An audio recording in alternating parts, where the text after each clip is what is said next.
Hello, everybody. Welcome to our Facebook Live event that we have going on right now.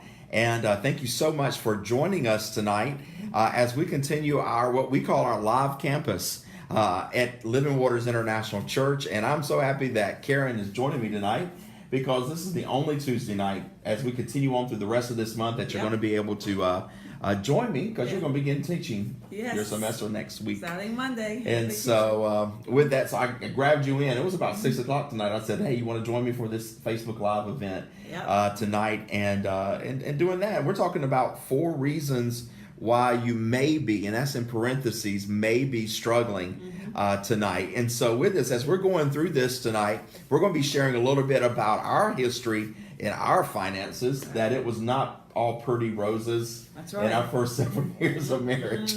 And we struggled, and it was tight. There's some really tight times. And so with that, and if you're joining us online and you would like to join in the conversation tonight, you have a question that you would like to ask and regarding what we're talking about this topic tonight on finances, or anything regarding finances, how you personally can get your finances kind of organized and streamlined. And we'll share a little bit about how we kind of handle our finances today, because things have changed over the years. At one point, I was taking care of the finances and paying all the bills, and then you took it over one time, and then if you remember that, less than a month.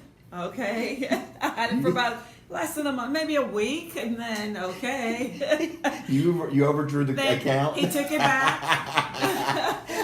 You overdrew the account because you paid all the bills twice. Yes. Remember that? We had to run down to Bank of America trying to get some of our money back. And so it's just been it's been an adventure in our finances. So then I took it back over. And basically today I'm the one who kind of takes care of all the finances in our home and to kind of manage all of that for our household and things like that. And so, and just like we've been talking about, we just want to, hey Dana, thank you for tuning in today. Love you too. Hi, Dana. Love you. And so with that, we just want to kind of share, kind of open up our books. And this came from one of my blog posts. It's, in fact, one of the blog posts over at rollin.life.com. In fact, I just pushed this blog that I wrote many months ago, probably about a year ago, all the way up to the top. So if you go to that blog, my blog at rollin.life, that you'll be able to kind of pull up some of this writing that I did. But this is just for experience, not only in our own life that we went through, but it's also the experience that we experienced over the years of leading people financially and things like that. You know, one of the things we push on this whole balance series is that Financial Peace University is going to be beginning next month, I believe. Okay. And we did that probably about 10 years ago, I think, that we did that.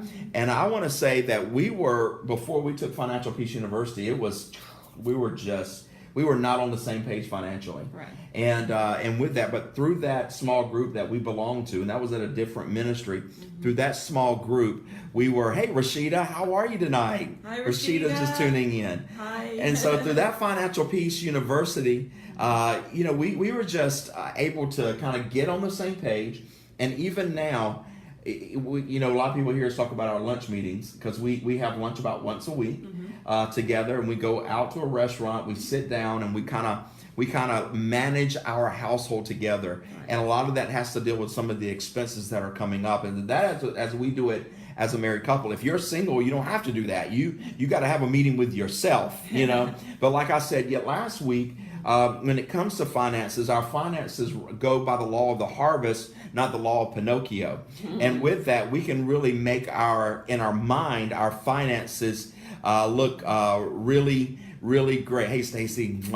Hope you're doing well right now. And then Chantel. Hey, Chantel, how are you doing? And so with that, Chantel. Yeah. And so with that, just want to kind of cover some of these areas, because this is these 4 areas every one of these are somewhere where we struggled financially. Right. And if you got a question for us or want to know how we're doing today or how we did it back then, we're open book. We'll be glad to kind of share with you some of our experience. Anything you want to add to this before we get into that? Maybe talk about some of those tough years that we had. They're funny right now to me. They are funny now somewhat, but it was pretty tough. But I'm really glad we are past that. We're beyond that. that we got educated and, move on to really saving. So I'm really happy about that. Yeah. But those days are gone. It was tough, y'all. It was tough. It Really was tough. tough. And so with that, one of the things that we talked about, and that I wrote about this on the blog, is that 76% of Americans live paycheck to paycheck. And that was us for several years Oh, of my our goodness, marriage. yes. I mean, it was tight, really, really tight. And it was like, let's count down the days. I remember in our early years of just wanting to go, and I share about this from the stage a lot, just wanted to go to Dollar Tree to spend a couple of dollars and didn't even have a couple of dollars to spend. And that's how tight it was. 76% of Americans live paycheck to paycheck, and with that, so we both know how that is. We both know how it is to live like that, because we did live like that for a long time. I remember one of the toughest times is that we moved to Atlanta, and if you live in the Atlanta area, you're familiar with the emission test that we have to take. Right. And I remember we took our vehicle to the emission test and it didn't pass. And it was like, you got to take it off the road until you get it fixed to pass. Right. And we didn't have anything to do that. I mean, like $0 to take care of that. And that was going to get us down. That was going to get us down off of that whole, just financially, we didn't have no way to do it. And I remember, I believe that you, if I remember correctly, like we needed the money to do that, and that you had taught a course, and the check actually came in. That's right. Came in like that In the day. check. Yep, the in the check mail. came in the mail that we The mail. needed it in the amount that we needed right then. And so with that, I mean, it's just, those were some really, really, really tough days, And one of the things that we did not have right then is no savings at all. We really lived on a wing and a prayer. That's what I call it. You say we lived on more faith, And I think that I was living during that Although time. some of it was foolishness. I was going to say, I lived on foolishness during that time. And one of the things that when we took Financial Peace University during that time is that when we took financial, that was one of the first things they recommend to do. And so if you don't have a savings account, let's give you some direction right now. If you are single, the amount that is recommended is $500. And the amount that if you are married, the amount is $1,000.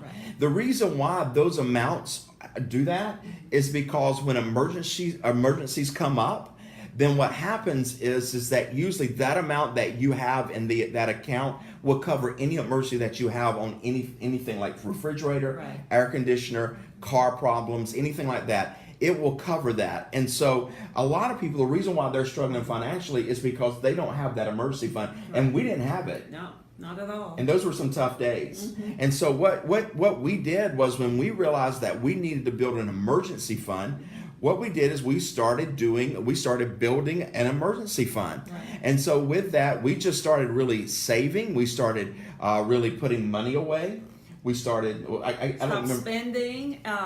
We made sure we were not going out to restaurants all the time. So we really started looking for bargains. Looking for bargains. But, there'd be times we'd go and we'd be using credit card to pay bills to eat. So we just decided that, look, we're going to have to tackle this and make some sacrifices. And so we made some sacrifices.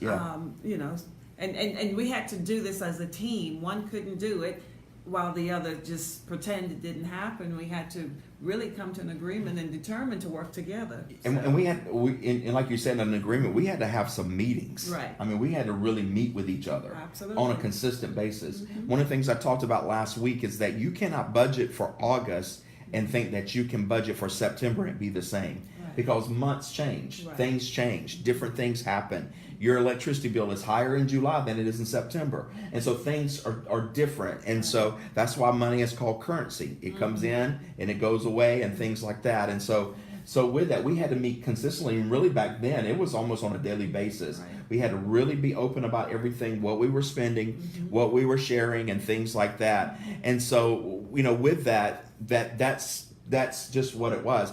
The question came in from Chantel, is 500 even enough in 2018? Exactly. You had a water line break and it was $1,600 as a single homeowner. And I think that's a big difference too, because if you are a homeowner, you need more money. Yeah. Let me just share it in our household, just what happened this week. Yes. We've spent $600 this week just on one AC repair. And just today, I just got a guy coming out Friday to look at some pool situation. It's just going to cost $135 for him to show up. Right. That doesn't even count as repair. So I agree. I think that maybe 1,000, maybe, and you got to do what's good for you. Right. You know, if you're living in an apartment and your maintenance man is taking care of everything whenever something breaks, then I would suggest for a single person $500. And so you know, with that, so $500 would be a great way to get started if you got a maintenance man. But if you're a homeowner, it's a whole different ballgame.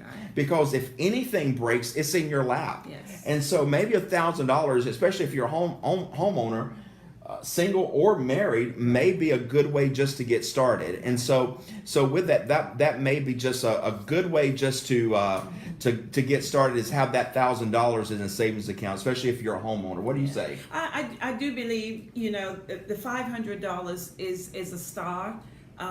It's better than having $0.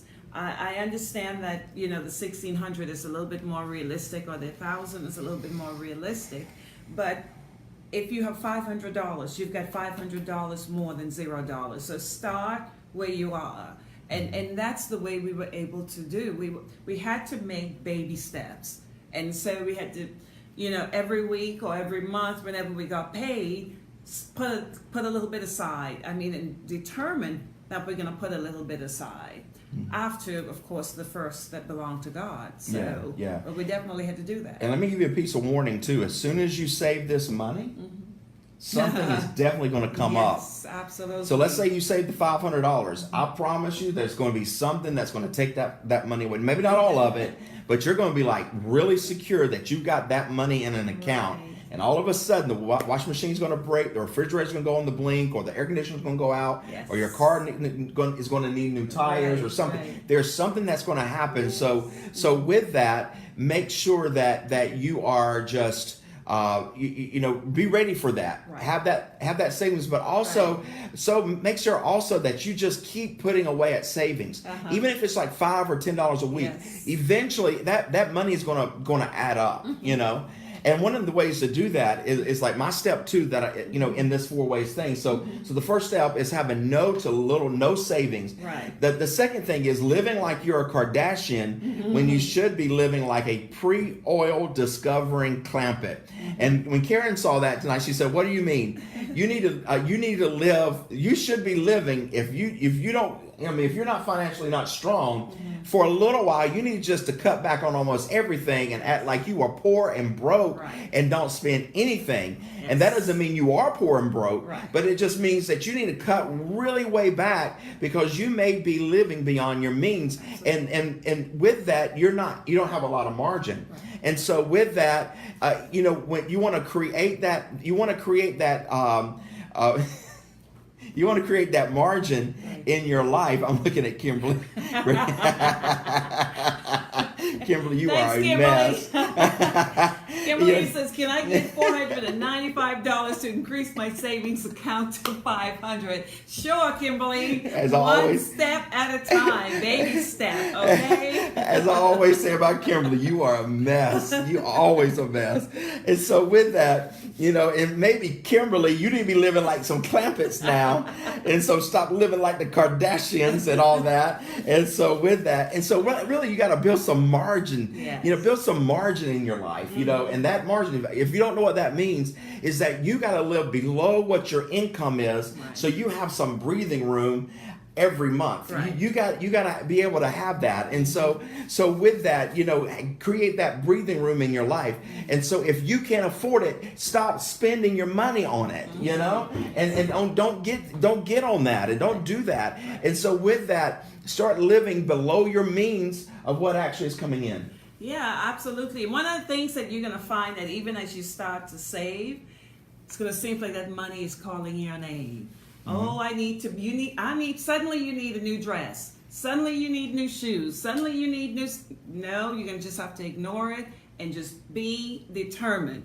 Like a bulldog, I am going to save this money because, yeah, you can find a whole lot to do with it, but know that the bottom line is you're trying to build one step at a time. That's right. That's right. This savings that you're doing, this is called an emergency fund. Right. Not a vacation, let's go to Disney World fund. Right. This is an emergency fund. You want to go to Disney World, put that money in a separate account. Don't mix the two. Right. Because then you'll go to Disney World on your emergency fund, yes. and then you're going to get back and have an emergency. You're not going to have any funds. Right. And so the fun would have been at Disney World, but Right. you won't have no funds back at home when Right. something happens. Yes. And so Yes. so with that, just live below your means. I mean, if you can't afford it. Now this is what I tell people also. If you can't afford it, but you can't afford a dollar store or something like that, go on a shopping spree. Yes. People, I remember when I shared that at Living Waters years ago, they laughed Right. at me on that. Yeah. But I remember when we didn't have anything and I just wanted to go to the Dollar Tree, spend a couple of dollars. Yeah. You can get a nice candy bar and some chips for $2 there and be okay. Yes. But you feel rich after you come out because at least, you know, you need to treat yourself every Right. now and then, you know. So don't live stingy. You know, you can buy a mop too from there. And so And a broom. but don't be stingy so much with yourself that you're not taking care of yourself too. I mean, enjoying it a little bit, but don't enjoy it if you can't.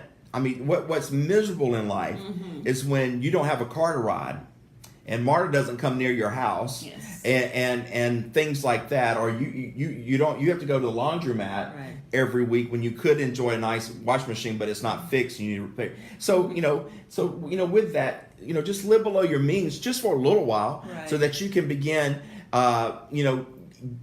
getting that up. Getting that up on there. You know. I like what Stacy has said. Stacy says better to have it and not need it than need it and not have it. She says sleep will come much easier as your emergency That's true. funds grow. That is so true, Stacy. Thank you for saying that. That is so true. Yes, I wanted to reiterate that because that is definitely true. Yeah, and that's true. I mean, it's nothing to be able to sleep at night and know that everything financially is okay. That's right. It's really nice to be able to do that. And so with that, you want to make sure that you get to that place that you can rest. Yes. That is if that contentment that you get. Right.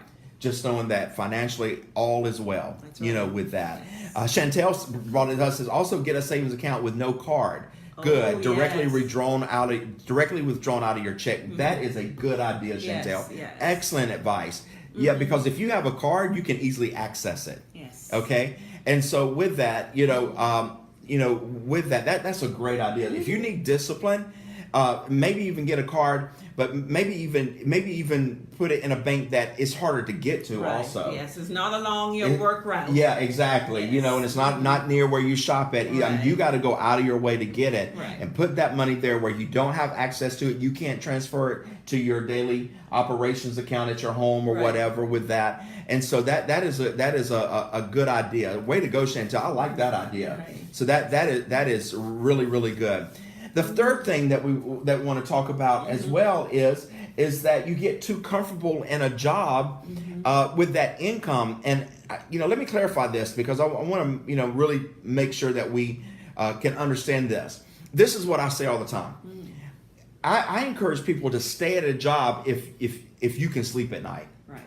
Okay, but if you're at a job that you cannot sleep at night and it's a stressful situation, I bet you there's a better paying job somewhere out there than where you get now. Now you may have to work a little bit harder. It may be a little bit different, but I say I'd rather make a little bit of money in a peaceful environment than a lot of money in a stressful environment. So I want to say that before I preface this. Okay. But sometimes people financially get stuck. Yes. And they can't see themselves beyond their office they work in or their work environment, or they can't see themselves advancing in any other area or being in a different place, making more income. And so they just get stuck and they're miserable. They get stuck where they're not, they're not happy. They're not content. They're losing sleep over the stress at the job. Right. They're losing sleep because they don't have enough money at the end of the month to pay the bills.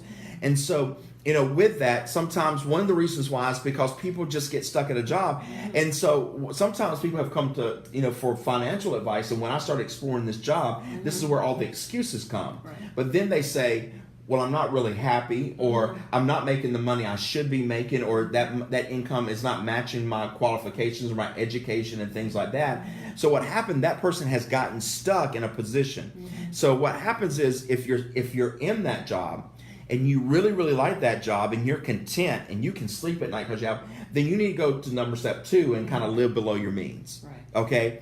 But if you're stressed out on the job every day because of having to go there and then come home stressed out on things that are going on in your finances, right, then I would suggest being shaken a little bit, because you never know what's out there. That's right. Maybe you can make the same amount of money, but the environment would be more peaceful. That's right. But what I see a lot of times is that they cut all their expenses out. They cut all their expenses out. They have saved money, but they still don't have that income coming in. Right. So it's either get another job, which is another option, get another job, work another job, or find an extra source of income coming in, or let's find another job somewhere. Right. What would you like to add to that? I think it's also okay if you are doing what you're supposed to do, you're diligent in your job performance.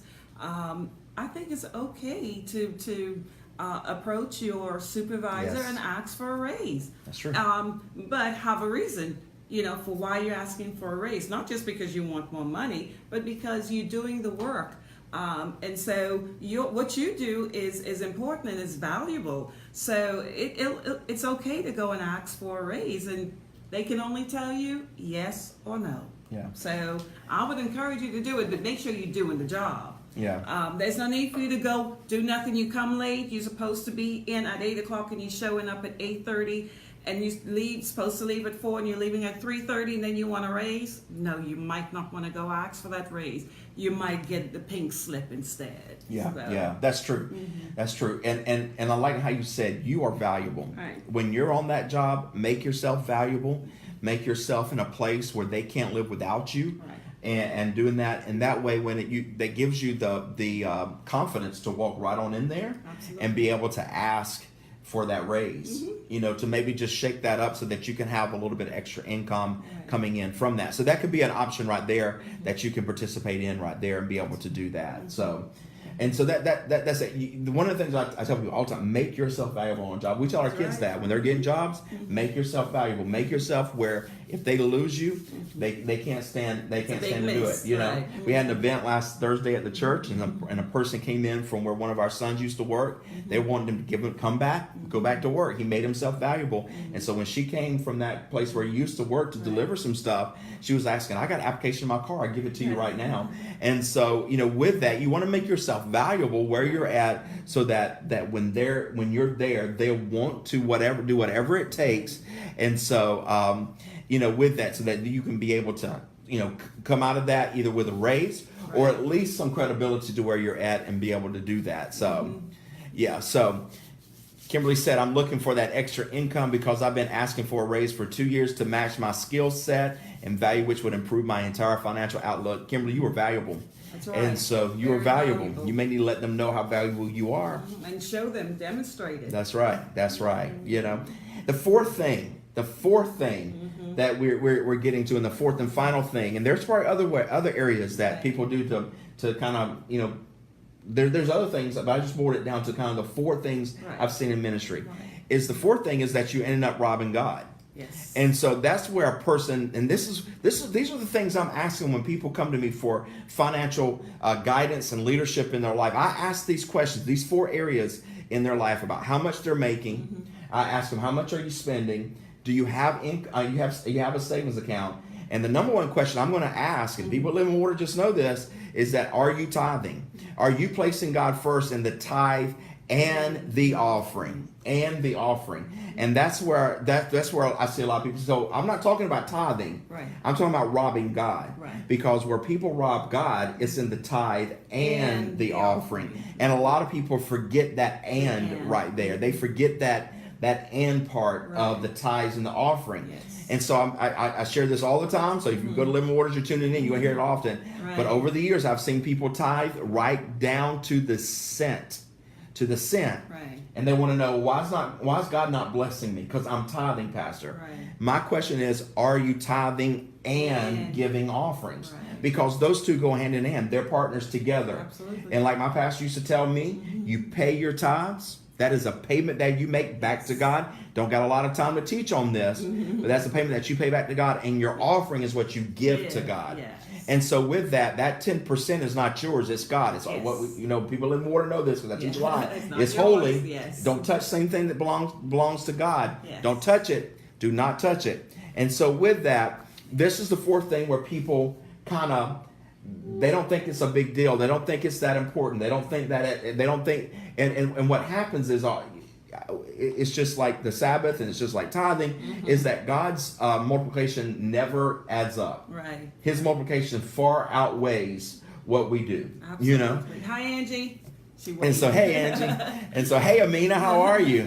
And so with that, God is always his multiplication, his addition, how it adds up, and how he's able to do that. It's mind blowing, but there's a covenant promise there. That means he's a promise keeping God. Yes, he's got to keep his word. That if you give your tithes and your offerings, that blessings come to your house. That's right. And so with that, even the blessings come even when we act foolish. That's right. Because God protects babies and fools, and we're no babies. Sometimes we're not foolish either. And so with that, we want God to bless us, and what we want to do is set that aside. And so what we want to do is begin putting that in our budget. As I talked about budgeting last week, what the number one thing on our budget is not the mortgage and it's not the car payments. It is the tithe. What is our tithe going out? Where's it coming in? If there's changes happen in our income, we go over our check stubs together to find out any variation. If there's been extra income coming in, we want to look at that, because we want to give back to God what's his and pay him back for that, and also give an offering from that. Absolutely. You want to add to that? And one of the things that I like that you always say is that you can't ever outgive God. Never. And I mean, we've tried. It just doesn't happen. You can't outgive God. He's a man. He's not going to lie. His word says, that bring the tithes and offering into the house and prove, put him to the test. And we've put him to the test. And he's come out with flying colors. So I want to encourage you to put God to the test by giving, not by giving, by paying your tithes and giving offerings. That's it. And what you do there is, and this is how I always break it down. 10%, and this is a question I always have, and so I'm surprised it's not coming there. Do you tithe off the net or do you tithe off the gross? Okay, and so I always teach you should tithe off the gross, not the net. That means the whole amount. Jesus said, "Pay unto Caesar what is Caesar." That means you got to pay your taxes, but it's not God's fault. That's right. that Uncle Sam gets our taxes. Okay, and so with that, so I'll always teach you tithe off the gross, and we've always done that. Okay, we always look at the total amount. So let's say you make $100 and Uncle Sam takes 20. We always tithe off that 100, not the 80. And so we tithe off that. That's what we pay God. And then out of that, we always give an offering. I always say an offering is like your thank you note to God. That's the only way I know how to describe it. I try to make things simple.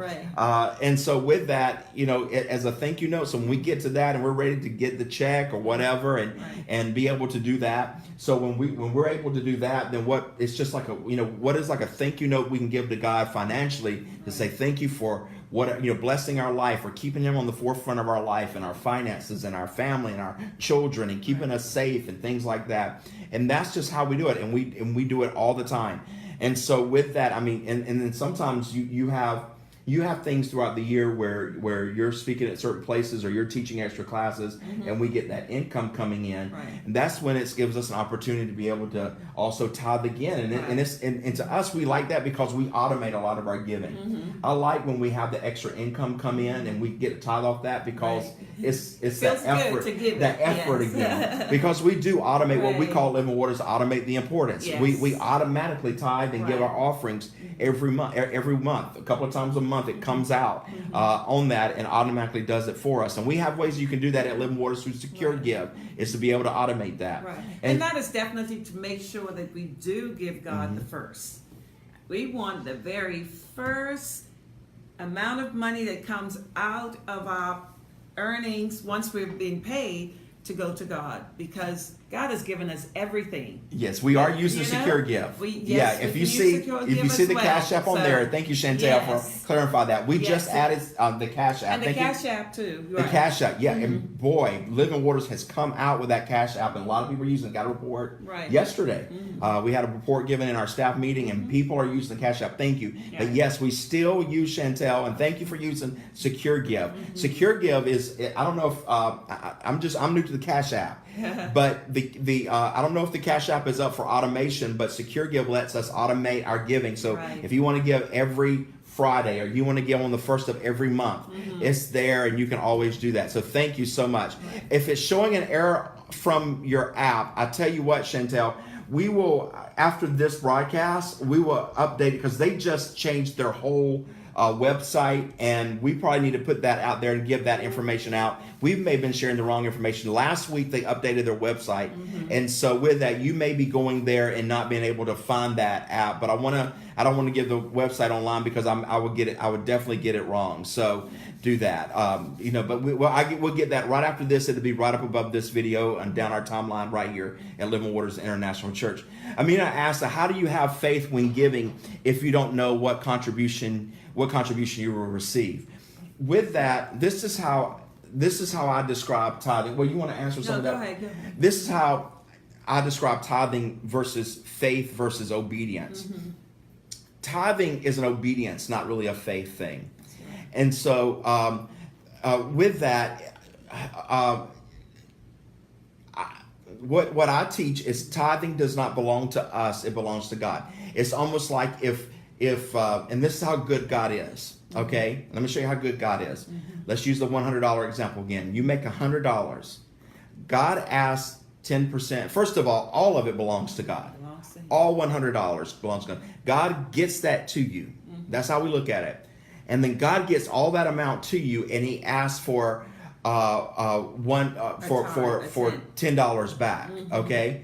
And the government comes in and always asks more. Now I think you were laughing because in the Bahamas they were complaining that a tax was above what God asked. Yeah. We've been dealing with that for years. The government always takes more than what God asks back. With that, and so with that, and also, and Amina, I see that you're not working, and so I'm glad that you said that. Right. You always should tithe off of your income. Yes. Now I say that.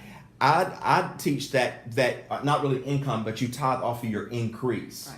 Okay, let's say you have a birthday and someone gives you $300. That is a gift to you.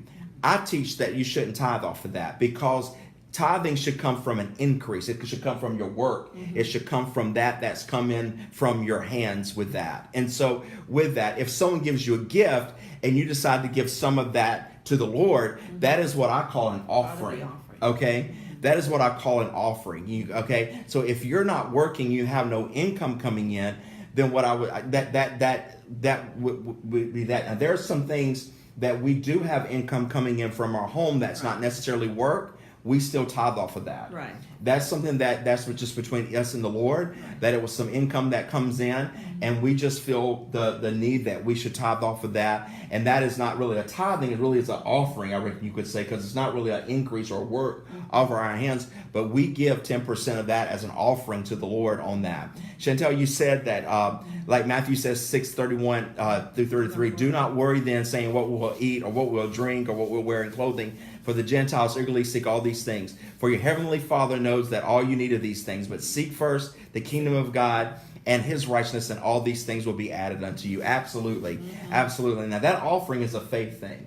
And there have been times, and one of the things that you and I really enjoy is when we go through campaigns at the church, Christmas campaigns, Easter campaigns, spring campaigns, where we have an agenda. That's when the Lord really stretches us in an offering. Right. And with that, and I tell you, as your pastor, and I don't know how long we'll be able to do this, but we always want to give more than anybody else in the church. That's just something that Karen and I do. It's not an ego thing. Right. It's just a leadership thing. We want to make sure that we want to give a large amount whenever there's a Christmas offering coming up, or Easter offering, or a fall offering, or whatever. We want to do that, and we just challenge ourselves.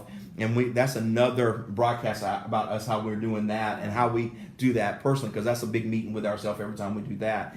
But that's an offering. And one of the things I can tell you, as God stretched our faith through that offering, it is amazing what God does. Yes. And it doesn't just show up. Yes. Doesn't show up then. If you go to my blog and just read about the selling of our home and the purchasing of our new home, that's we always, when we tell that story, and we just shared it this past time with visiting friends and family that have been here, it's God the whole way, how God financially just blessed us and sold our house in 2 days, and we got our new house and it was $50,000 cheaper. We contribute all that because we place God first in our finances. He is above all things when it comes to our finances, and so we always give things to Him. Anything? Right. I know you want to add to this, because No, I know you get excited about things like this too. When we get excited and talking about but this. You're saying everything, so I'm really good. In terms, I don't have. Taking over and talking a lot. Yeah, always. But I don't have a whole lot to add. You know, so. And so. In other words, any additional information, but just to reiterate that you can't ever outgive God. Yeah, and we're unveiling something on September 2nd. September 2nd at Living Water is going to be a big day. But we're unveiling something that day that we're having the works that's going to help you try God in the tithing. You know, one of the things I teach disobedience things. But we like to meet people right where they're at, and to a lot of people, when it's their first time, we want to be there with them through that to answer any questions. And we'll probably come back and probably be a different night where you and I can sit here, maybe bring some others, because we know a lot of people at Living Waters with their testimony that how God through their tithing spared them whenever really it looked like the well was running dry, but they kept putting God first, and then God just blew their mind at the end on a lot of things.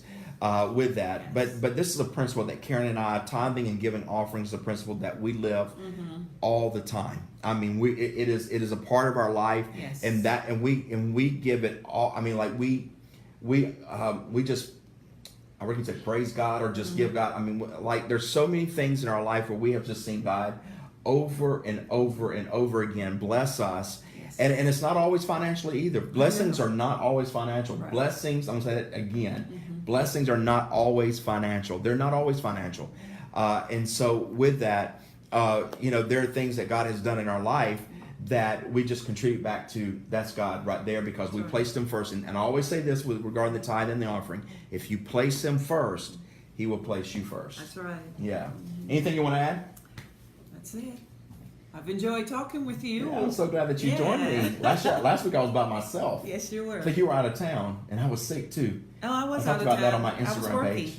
Yeah, I was really sick last week. I hope I faked it last week, but I was really, really sick last week doing that. It's at my faculty retreat. Yeah, you were at a retreat, and so I'm glad that you were able to join me for the one time this month to do that. Pastor Angie Walston, if you're still in, I'm planning you joining me in the next couple of weeks too, if not next Tuesday, from your home. I can bring you in on this and maybe be able to do some stuff there on that. And also I've got some other people I want to bring in as well, just to add to all this. So I hope that a lot of this has really helped people. Let me just give you some advice before we let you go. One of the things I do with videos like this, and I know the law is changed in Georgia, but when I'm sitting in my driveway and we have a lot of video, and I believe right now we're up to almost 40 minutes right now, and I got a 40-minute drive to my office in the morning. So what I do is I push play and I put the phone down and let it play throughout my system in the car, and that way I can just hear it. So this week, take some time, listen to this again. If you have any questions, send us a message through Facebook. Myself, Karen is on there. Also, Pastor Angie is on there. We'll be glad to answer any questions that we're able to do that for. I know that even getting to this last point with tithing and offerings, there's a lot of confusion and things like that. Yeah. And so I know I definitely want to do another broadcast, maybe not on a Tuesday night, but maybe on a Tuesday night, where we can sit down with this and be able to talk about things and even share some of the things that we do regarding that and do that. But we just want to help people financially. Right. I think you and I have been sharing. I'm glad when the AC stopped running, because our energy bill is, between that and a pool filter, is expensive. Right. And so with that, I just feel like everybody's like us. You're ready to get out of summer where the bills are a little bit lower, get into the fall, and then prepare for the winter months too, when that heat bill goes up. But I think everybody's just ready to get balance in their life. The kids are back in school. I know with us, everything's kind of slowing down for us, and we're getting that normalcy. School's back in, and so we're kind of catching our stride. And then next week, of course, you're going back to school and start teaching next week. So next week is when we really kind of get that normalcy back for our household. And so I know everyone else will be like that as well. So any last words you got to say? No last word. God bless you. God bless you. If you're a senior adult at Living Waters, I look forward to spending with both of us tomorrow night. You're going to be there tomorrow at 5 o'clock at Silver Bay Seafood in Stockbridge, Georgia. We're going to be there with our senior adults and having some fish at the fish fry there tomorrow night. Looking forward to seeing there. Let me pray for you before I leave. God, I thank you for our time here today. And God, I just thank you, Father, for all your blessings in our life. And God, I thank you that in all our standing and all our getting, we're getting understanding through the scriptures, through our finances. We're gaining clarity. We're going to be better financially in September than we are right now in August. And in August, we're better than we were back in July because we're getting stronger. We're getting balance in our life. And that, God, you're blessing us. You're giving us insight. You're giving us direction. God, you're just opening doors and opening our eyes to see what could be the possible with us financially. And God, I just pray that, God, you'll continue, as we always pray every week as a family, over every family and individual at Living Waters International Church, not only on our campus on Sunday, but those that join us right here on our live campus. That, God, you'll continue to pour out your blessing over the families, over the kids, over our single adults, God, over our teenagers, our college students. That, God, you'll continue to pour out your blessings in their lives. And that, God, that when they walk in their jobs and when they walk down the street and they walk in the places of commerce, that, God, when people see them, they'll know that they are blessed and they're highly favored because they are your children. They are daughters and sons of the Most High God. And God, we give you glory and we give you praise for everyone that has saw this video tonight and that will see this video throughout the week. I thank you for that. In Jesus' name we pray. Amen. Amen. God bless you. Y'all have a great rest of the week. See you later, Kimberly. Bye, you Kimberly. take care. See you later, Stacy. Amina, you take care as well. Chantel, thank you for your input, Chantel. Thank you so much for that. Everyone that joined in, God bless you guys. Take care. Thank you.